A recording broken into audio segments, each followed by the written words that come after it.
कि ब्रजवासी कहीं कितना भी चुप हो जाए, कितना भी सो जाए, पर जब बात माँ की आती है तो कहीं ना कहीं तो उनको भी जागना पड़ता। आज एक बहन जागी है, कल हजारों ब्रजवासी जागेंगे। मैं कहता हूँ सोए हुए लोगों, जाग जाओ। अगर नहीं जागे तो एक दिन ऐसा आएगा कि ये सिर्फ या मकान और बिल्डिंग दिखेंगी, कहीं भी यमुना मैया का जल आपको देखने को नहीं मिलेगा। और ऊपर मैं अपने योगी जी और मोदी जी से भी मैं पूछना चाहती हूँ, आखिर वो पैसा आ रहा है तो वो पैसा जा कहाँ रहा है?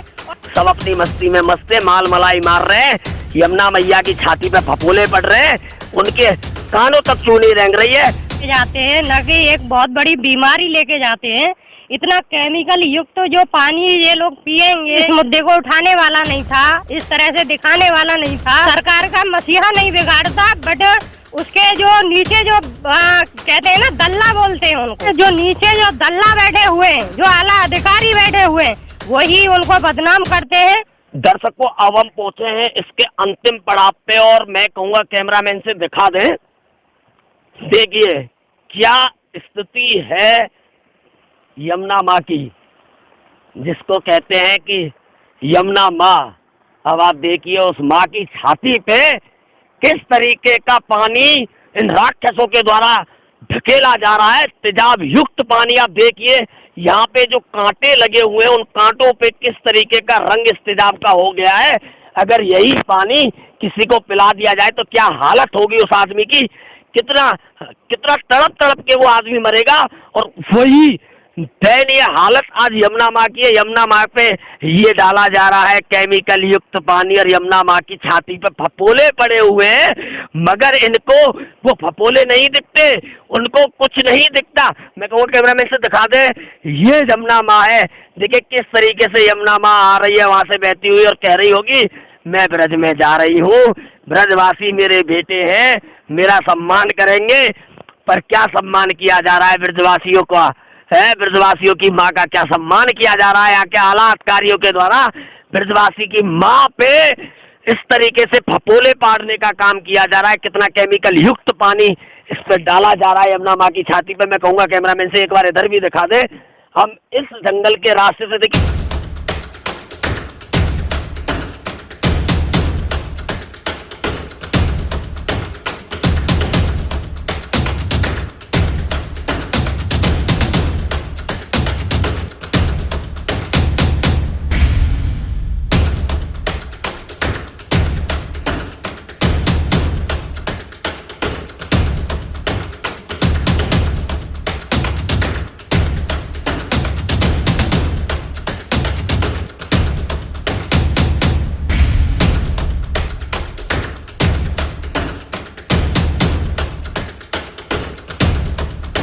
देखिए कितना जुगाड़ इन्होंने लगाया, कितना दिमाग लगाया। शायद हो सकता है इन्होंने अपने एग्जामों में इतना दिमाग नहीं लगाया होगा जितना दिमाग इन्होंने इस नाले को यहाँ तक कन्वर्ट करने में लगाया। आप देखेंगे कितनी झाड़ियां हैं, आप कैमरे में लाइव तस्वीरें देख रहे हैं। इन झाड़ियों के माध्यम से जब हमने ये नाला ढूंढा, यहाँ काफी मशक्कत की, कई 3-4 दिन का समय हमें इस नाले को ढूंढने में लगा, क्योंकि इन्होंने आगे इस तरीके से इसको कन्वर्ट किया कि शायद कोई ढूंढ ही ना पाए कि ये नाला जा कहाँ रहा है। और ये कोई ऐसी जगह नहीं है, ये बहुत प्राचीन जगह है जिस जगह पे मैं खड़ा हूँ। मैं कैमरामैन से कहूँगा एक बार मेरे साथ आ जाएं और यहाँ से दिखाते। ये है अकरूर घाट। देखिए मेन घाट पे ही नाला निकाल दिया, आगे से पक्का किया, बीच में कच्चा किया, रास्ते में जंगल में डाल दिया, अब लास्ट में आके मेन घाट के पास, क्योंकि यहाँ कोई आता है नहीं, मेन घाट के पास इन्होंने इस नाले को यमुना जी ने प्रोवाइड कर दिया। बहुत प्राचीन जगह जहाँ पे अक्रूर जी का घाट कहा जाता है, शास्त्रों में इसका वर्णन है। एक बहन जी हमारे साथ है जो कि लगातार इस नाले की कवरेज में हमारे साथ आई है। इन्होंने हमारी वीडियो देखी तो इन्होंने कहा भैया यमुना जी का जो काम है बहुत अच्छा आपने ये मुद्दा उठाया हुआ है, मैं भी एक दिन आपके साथ मेहनत करना चाहती हूँ, आप कितनी मेहनत करते हैं मैं देखना चाहती हूँ। आज ये बहन जी हमारे साथ आए और इन्होंने, अब इनसे ही जानेंगे कि आज ये हमारे साथ आई है तो कैसा लग रहा है, क्या कितनी मेहनत इन्होंने आज की कि आज यमुना मैया के लिए या वहाँ से उठ के आई हैं। जी बहन जी, आज क्या नाम है आपका? चौधरी सत्यवती, विश्व हिंदू परिषद में विभाग संयोजिका हूँ। बहन जी, आज आप हमारे साथ इस मुहिम में आई हैं, कैसा लग रहा है और कितनी मेहनत करके कैसे पहुंची आप? ये तो बहुत ही मशक्कत का काम है और कम से कम 7 किलोमीटर लंबा नाला है और झाड़ियों में जंगल में होके जो निकाला गया है, ये इनके लिए आप प्रशंसक बात कहें या दर्दनाक बात कहें, मतलब ये बहुत बड़ी दुख भरी बात है कि हमारी जमुना मैया की देखो कैसी दशा हो रही है और इतना केमिकल इसके अंदर जो आ रहा है कि इसको पानी पीना तो बहुत दूर की बात है, हम किसी भी यूज में नहीं ला सकते इस पानी को। और नाम तो दिया गया है बहुत पौराणिक काल से कि यमुना मैया, और यमुना मैया की जो आज की दशा है जो आला अधिकारियों ने बना रखी है, इस नाले को, गंदे नाले को देखो कितनी बदबू आ रही है, कितना बुरा नाला है ये, और इसको यमुना मैया में डाला गया है। न तो इसको पशु पी सकते हैं और ना हम किसी फसल के माध्यम में ले सकते हैं, ना कुछ कर सकते हैं। अब बताइए इस दशा को हम क्या कहें जमुना मैया की को? बहन जी, आज आप देख रही हैं हमारे साथ, हम लगातार इसको कवरेज कर रहे हैं, किस तरीके का केमिकल युक्त पानी मैया की छाती पे डाला जा रहा है। और दूसरी बात ये है कि आज आप यहाँ आई, यही पानी लाखों श्रद्धालुओं को आचमन के नाम पे परोसा जा रहा है। अब जो श्रद्धालु इसको आचमन करके जाते होंगे तो कितनी बीमारियों का घर उनके अंदर जाता होगा। वो तो आते हैं कि हम अपने पाप धोने आ रहे हैं, क्या लगता है उनके पाप धुले कि उनको बीमारी मिल गई यहाँ से? वो मुझे नहीं लगता कि वो पाप धो के जाते हैं, न कि एक बहुत बड़ी बीमारी लेके जाते हैं। इतना केमिकल युक्त जो पानी ये लोग पिएंगे या आचमन करेंगे तो उससे बिल्कुल जायज़ है कि यहाँ बीमारी ही लेके ही जाएंगे वो, और बहुत भयानक बीमारी उससे, इस पानी से लगेगी उनको। इसको कहा नहीं जा सकता कि इतना बुरा पानी बना दिया है। ये सारे इतने समय से आला अधिकारियों को कितना पैसा आ रहा है ऊपर से, शासन की ओर से जो भी इतना पैसा दे रही है सरकार, ये पैसा मैं पूछना चाहती हूँ आला अधिकारियों से, और ऊपर में अपने योगी जी और मोदी जी से भी मैं पूछना चाहती हूँ, आखिर वो पैसा आ रहा है तो वो पैसा जा कहाँ रहा है? और इस तरह से जमुना मैया का जो गंदगी प्रदूषण फैलाया जा रहा है, तो वो पैसा किस काम में लिया जा रहा है? न कि नाले के काम में तो आ नहीं रहा है वो, तो पैसा जा कहाँ रहा है वो? बहन जी, अब तक जहाँ तक हमें ज्ञात है, काफी हमने सर्वे किया, 1985 से लगातार यमुना जी के नाम पे पैसा आ रहा है। 1985 से अब तक कितने करोड़ों रुपए आए होंगे, कहाँ गए, क्या हुआ, कोई पूछने वाला नहीं। सब अपनी मस्ती में मस्त है, माल मलाई मार रहे हैं, यमुना मैया की छाती पे फपोले पड़ रहे हैं, उनके कानों तक क्यों नहीं रेंग रही है? क्या कहेंगी आप? कानों तक जूं तो इसलिए नहीं रेंग रही कि कोई इस मुद्दे को उठाने वाला नहीं था, इस तरह से दिखाने वाला नहीं था, और आज हम इस मुद्दे को उठा रहे हैं और दिखा रहे हैं।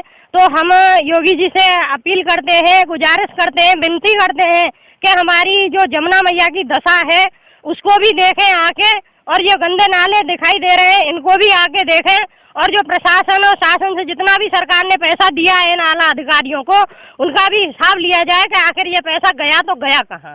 बहन जी, आप विश्व हिंदू परिषद से जुड़ी हुई दुर्गा वाहिनी की आप पदाधिकारी हैं, दुर्गा वाहिनी में क्या मंशा है अधिकारियों की? योगी सरकार को बदनाम करने की या योगी सरकार को बनाने की मंशा है? नहीं, देखो, सरकार का मसीहा नहीं बिगाड़ता, बट उसके जो नीचे जो कहते हैं ना, दल्ला बोलते हैं उनको, वो लोग सरकार को बदनाम करते हैं, वही लोग अधिकारियों को बदनाम करते हैं, और जो भी है वो सारा जो नीचे से प्रशासन की जो सीढ़ी ऊपर को जाती है वही लोग बदनाम करते हैं। बाकी उन्होंने तो जितना पैसा इन्होंने मांगा या जितना समाज ने कहा उन्होंने तो पैसा दिया है, पर इन लोगों ने वो पैसा कहाँ वेस्ट किया, किस यूज में लिया, इसका हमें अधिकार है कि हम उनसे पूछ सकें कि वो पैसा कहाँ गया। तो क्यों नहीं पूछा गया?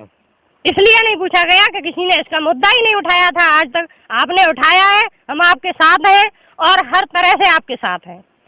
बहन जी, क्या लगता है आपको अगर ऐसे ब्रजवासियों के अस्तित्व को खत्म किया गया तो योगी जी 2024 में बन पाएंगे कुछ? योगी जी के काम बहुत अच्छे हैं, लेकिन जो नीचे जो दल्ला बैठे हुए हैं, जो आला अधिकारी बैठे हुए हैं, वही उनको बदनाम करते हैं। सरकार को गिराने में उन्हीं दल्लाओं का हाथ होता है हमेशा, और वही इसको एक दिन अगर यही दशा लगी तो ले डूबेंगे।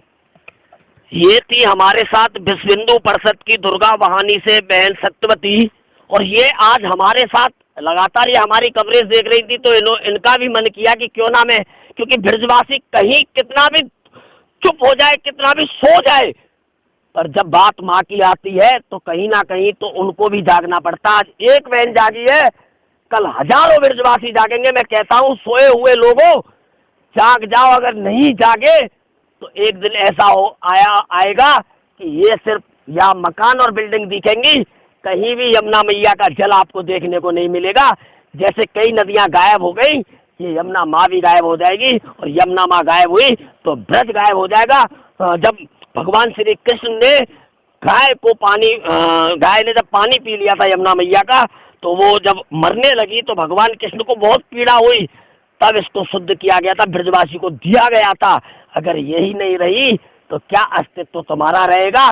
क्या उस बिल्डिंग तुम जो पैसा भाग रहे हो, क्या महत्व रहेगा उस पैसे का जब तुम्हारा अस्तित्व ही नहीं रहेगा?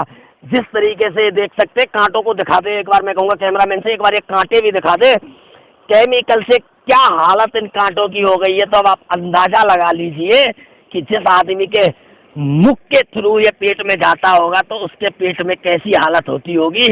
और हजारों जो पंडा समाज के लोग हैं, जो गोस्वामी है, जो चतुर्वेदी समाज के लोग हैं, वो रोज यमुना मैया की आरती करते हैं, रोज आचमन भी करते हैं। अब उनके पेट में तो रोज ये जा रहा है। अपोलो और मैक्स के लिए पैसे इकट्ठे कर लेना, कैंसर, एंसर, मैंसर, पता नहीं कितनी बीमारियों का घर आप अपने पेट में ले जा रहे हो। आज नहीं जागे तो कभी नहीं जागोगे। यमुना मैया की दुर्दशा देख के रोना आता है, पर क्या करें, अधिकारियों की मानसा ऐसी हो गई है, जनप्रतिनिधियों की मानसा ऐसी हो गई है कि किसी का इस ओर ध्यान नहीं है। करोड़ों रुपए आए गए, बह गए यमुना जी में, किसी ने नहीं देखे। योगी जी एक बार कभी इस जमुना जी पे भी देख लिया करो। हमारी वीडियो पे अभी संज्ञान लेके अधिकारियों को कंप्लेंट भी दी, मुझे मैसेज भी आया, पर आज उस मैसेज को 5 दिन हो गए, किसी अधिकारी ने एक बार भी ये नहीं सोचा कि उस कंप्लेंट पे कुछ कार्रवाई कर दें। अभी मुझे ज्ञात हुआ किसी के माध्यम से कि एनजीटी ने भी नगर निगम को फटकार लगाई है कि क्या कर रहे हो, पर इनके कानों में जू नहीं रेंगती, क्योंकि माल मलाई मिल रही है ना, तो इनके कानों में जू नहीं रेंगती। देखते रहिए मेरे साथ, पूछता है मथुरा, यमुना मैया में गंदगी क्यों?